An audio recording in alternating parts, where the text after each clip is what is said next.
So my name is Songezo Zibi. I am a member of the South African Parliament. I sit in the National Assembly and I chair the Standing Committee on Public Accounts, which oversees all government spending appropriated by Parliament.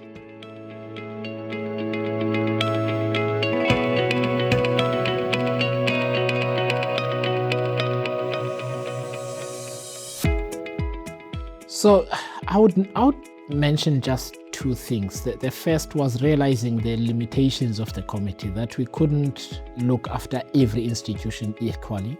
So we realized where to look at the most important institutions in terms of both the government, the national executive, but also in terms of delivering services to the South African people, areas like health, education, transport and logistics, and so on.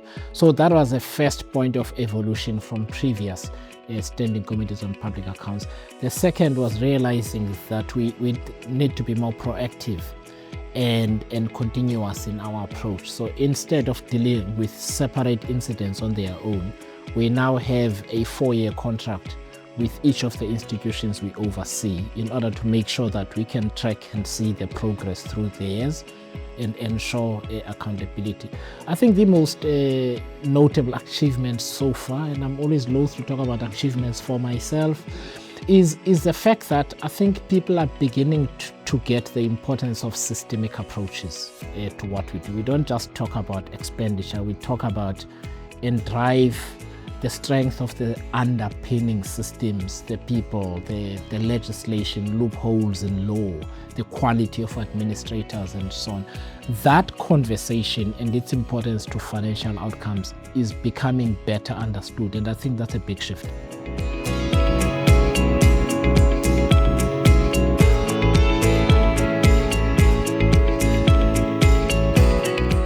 So I think the most important area of strengthening is between the internal audit function and the executive and political authorities. But SCOPA and the AG have a big role to play in that in the future, or as we now move forward, because that's been a gap for a very long time, where internal auditors sit at the back, they never speak, nobody talks to them, even in Parliament when they come through to Parliament.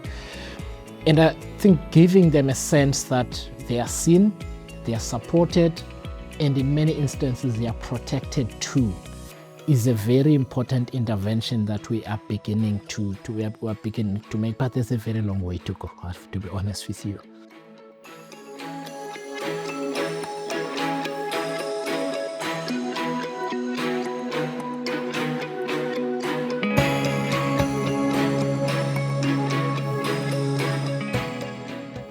So the failure is most acute at a political level, and it's not just accountability, it's also the quality of the political representative vis-a-vis their own mandate in terms of what they need to do. And I think it's important that we, as far as possible, we try and strengthen that area, because the executives are appointed by the political representatives. The auditors work with both the political representatives and so on.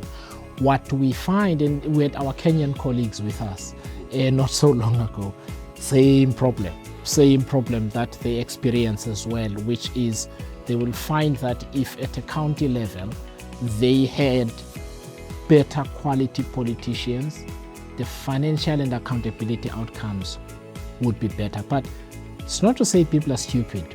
By quality, I mean what I was speaking about earlier, in terms of being institutionalists and understanding that sometimes you've got to control your wants so that the institution can be stronger and do its job better in the long term. That's what I mean by the quality of the political representative, because how they then interact with both the implementers as well as the auditors is transformed in terms of the relationship and how everybody keeps one another accountable.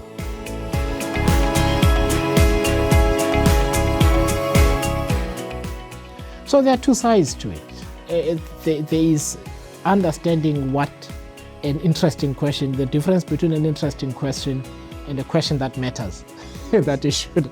And in the political realm, the interesting question is usually better liked because it's what gives you the audience and the fans and so on. But the question that really matters, that solves the problem, is the seemingly innocuous. It's true for journalism too. So this is a lesson that you can bring to both, that the person who, and it was a business publication, The Business Day, and I would often say to my colleagues, if you want to understand a company that we're covering, don't speak to the chair, speak to the chief operating officer.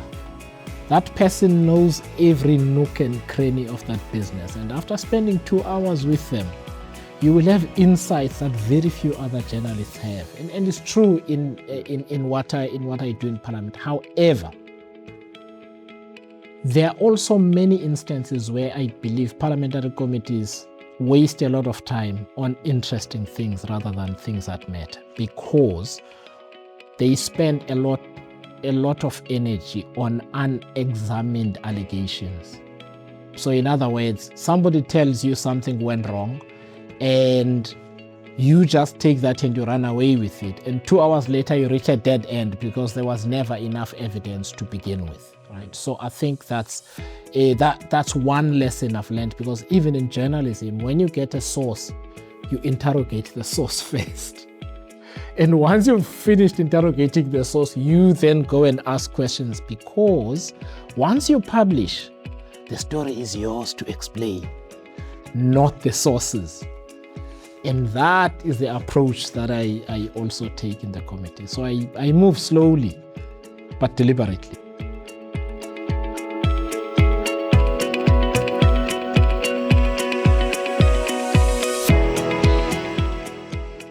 Internal auditors throughout our continent must strive for simplicity and clarity, because parliamentarians don't work with the granular technical information auditors have. And if their work is to be understood and the value appreciated, you've got to strive for simplicity and clarity. I often tell the people that come before the committee that just pretend we are sitting outside having a chat. How would you tell me the same story that you are telling? I think if all auditors, especially in the public sector on the continent, did that, the value of the profession would be much better understood and would win a lot more friends than it has now.